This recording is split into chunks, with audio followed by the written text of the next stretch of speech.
What's up, Sushi Squad? We are back in some more Troll to the Dove, and today we're going to be talking about the Spring Fling event that is live in Trove right now until May 16th. Now, a couple things that I want to mention very briefly at the start of today's video. The Bomber Royale Season 2 update did hit PC just the other day, and there was actually a patch for console players as well that got all of us thinking, oh, is it finally the Shadowhunter update? No, unfortunately, you guys on console still don't have the Shadowhunter update, sorry, and you still don't have the Bomber Season 3 update either. So that kind of sucks. I'm going to try and have a patch notes video out as soon as possible. And then we've got a couple other videos that we're going to end up doing as well. But I'm just saying, be patient with me, please, okay? Because today we're going to be focusing on this video. Anyways, the new event is in the game and it is available for console as well. And this event's actually pretty good. It gives some good items for once. The last few events, as you've probably noticed, have just given you tokens, or frankly speaking, have given you nothing, like just nothing, no rewards. This one actually kind of goes back to form of actually giving us decent items, so that's good. But anyways, before we get started with today's video, I gotta let you know that if you're new to Trove, you can use that sign up link down in the description, and then anything you end up buying out of the cash shop will end up being tracked, and I potentially can end up making a little bit of a percentage of that sale, which is perfect because there's also the Vibrant Joy pack, which I need to do a pack review hopefully sometime this week as well. But I got a busy schedule because we got a lot of stuff in Trove to talk about. Anyway, sorry to go on and on. So the first part of the quest is to talk to the duck by the large wagon in the hub. I like how they're just very, very clear and to the point with this one. So that's going to be Sir Dapper Duckington Esquire the Third, 6th generation, twice removed cousin. Mr. Duck, that's what I like to call him. He's actually hilarious. I love him. I want that as an ally. I don't know if it is an ally, but my god, he is beautiful. So you just talk to him, and then you'll end up getting 15 dragon coins for your troubles.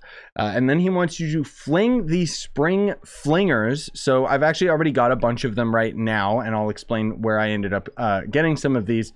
Basically, certain items you can end up finding from the event, you can loot, collect into getting the more spring fling items. It's not hard to explain, but he wants you to throw, whoopsie daisy, not bombs, silly. He wants you to throw 10 of these. So you throw them down, it does a little VFX, it's kind of fancy. You throw down 10 of those suckers, and then you'll end up getting 10 crystalline cores for that, so that's not bad. And then he wants you to defeat wasp spiders in Medieval Highlands or permafrost. Now, keeping this in mind, the Medieval Highlands bugs, the wasp spider things, I'll just kind of go in order. We'll go through the ones that are in Medieval Highlands, and then we'll go to permafrost. Most of all, you're going to be spending your time in permafrost. Get your sunglasses, gamers, because my god, that biome is bright. But in the Highlands, these are going to end up basically being older bugs. So these were from previous year spring fling events. Which means that these bugs do actually have the old spring fling items available in their inventory. So that's going to end up being the new, sorry, the old ally and so on and so forth. And refer to my other spring fling video. Let me see if I can actually find one of these idiots. Look how far I had to go to actually find one. Jeez Louise. So fun fact, the way that the event creatures will work, this works for all events. So this is a little hot tip for you guys, is when you look at the map, I know it's a little bit difficult to see it because I have a mini map mod showing the map really tiny in the top right corner of my screen, but each area does count as a little chunk within a specific biome. So this is actually like one small chunk, and then over there would be another chunk, right? Think Minecraft terms, right? But basically, the point that I'm getting at is that these event enemies only seem to spawn in certain chunks. So sometimes you can end up going a few chunks over, like I just did, without actually seeing any of the new enemy, right? So my point is that these event enemies will actually respawn. So what you can do is, if you end up finding a really good circle of chunks of biomes that end up spawning these guys, you can essentially just go in a circle over and over again, farming them. But anyways, in order to defeat these guys, you'll notice that you actually don't do damage to them. You guys throw a spring fling down next to them to get rid of their shields, similar to the heck bugs from the heck bug event. Anyways, you gotta defeat 10 of those guys, and then you'll end up getting 10 Balm Brilliance for your troubles. And then he wants you, the next part of the quest line is to defeat 1-star dungeons. You actually have to defeat 15 1-star dungeons, so simple enough, just go through the biomes, whatever. Oh, it's so bright it hurts my eyes, right? And then for completing that objective, you'll get 3 Trovian Loop. Not bad. That's actually a pretty good reward. And then he wants you to collect some Glacial Shards. So that's going to end up being this resource right here, if you haven't already collected them previously. But I'm pretty sure there's starting quests that give you the objective of collecting it. But it can be a little bit hard to see it in this biome sometimes. But anyways, you got to collect 10 of those, and then you'll get 3 Builder Superior Focus. Again, really, really good items that we're actually getting out of this event. You know, these are just going to end up being stuff that I'll passively just end up using it very, very quickly. But I think that people at the early and mid game are going to really appreciate these items, especially for such simple objectives. And anyways, the next part of the quest is to react more wasp spiders in permafrost. So this is basically going to end up being the exact same thing, where we gotta end up defeating the wasp spiders, but this time we're going to defeat the permafrost variants. So let me see if I can end up finding one, because this biome looks like it's completely been decimated. Okay, there's one right there, and we can already see that there was a player that just went by here, this Rafton guy. So I'm just using that as an example to show you that he already passed this area, and these bugs have already ended up respawning. So these are going to end up being the other variants, which I think they actually look really, really cool. I really like these ice bugs. I don't know, there's just something about them, right? Get out of here, you dumb penguin. Nobody likes you. Oh God. Did that our random player take away this guy's shield, or when they respawn after you've already taken their shield away, do they just not respawn with their shield? Interesting. I don't know. That was weird. The little bee allies that you summon also have a little toucan, so he's trying to keep warm.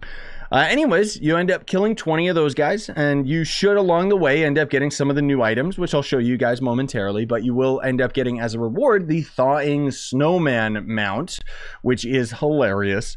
And then there is going to end up being the last, well, second to last objective. Sorry, I thought it was the last objective, which is mount up on the Thawing Snowman. So let's get out of here so I can end up showing you guys that. I guess I shouldn't have left permafrost, but whatever. My brain is just dead today. I don't know why. I got it all on my Draco as far as I know. You guys ready for this? Bum, bum.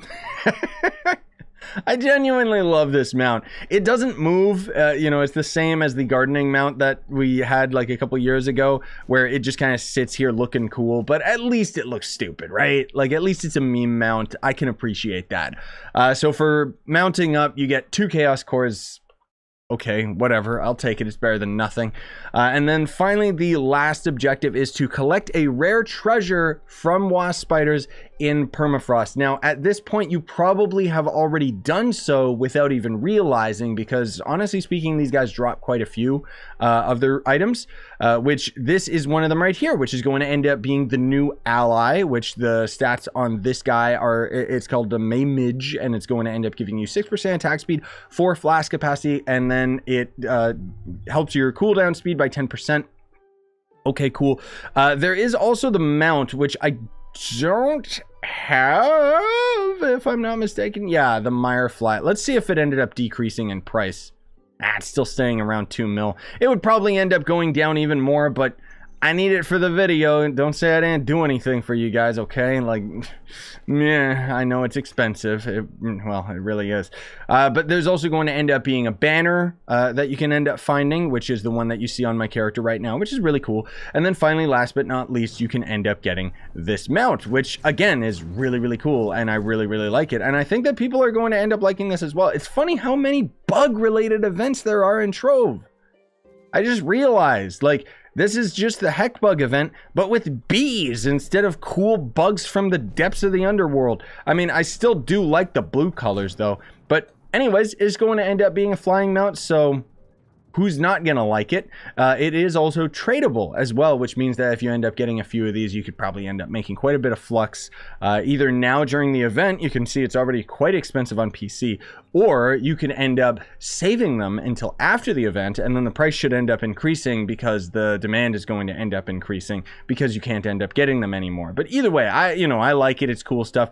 For that last objective, by the way, of collecting a rare item from the bugs, you'll end up getting 2,500 flux, which They may as well just give us nothing on that, but hey, okay, whatever. I think the point is because you can buy more spring flings, and maybe you're at the beginning of the game and don't have any of them.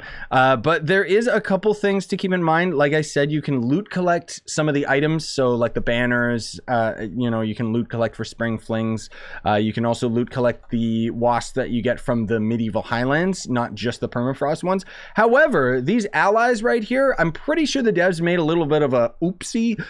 Maybe they'll end up fixing it by today, who knows, but you can't actually loot collect these. You can't do anything with them. They're untradeable and you can't loot collect them. So all I could really do is delete them. But frankly speaking, they've made this same mistake countless times in previous events where they'll have like one of the dropped items not actually loot collect. So chances are it's something that they just overlooked and hopefully is going to end up being a quick little fix. Either way, that's going to do it for me today. Thanks so much for watching. Really appreciate it. Hope you enjoyed today's video, and hope I ended up explaining things in a way that was easy to understand, because English is just not going well for me today. Anyway, smash like, sub for more, buy the merch you want, support the channel, and have a wonderful day.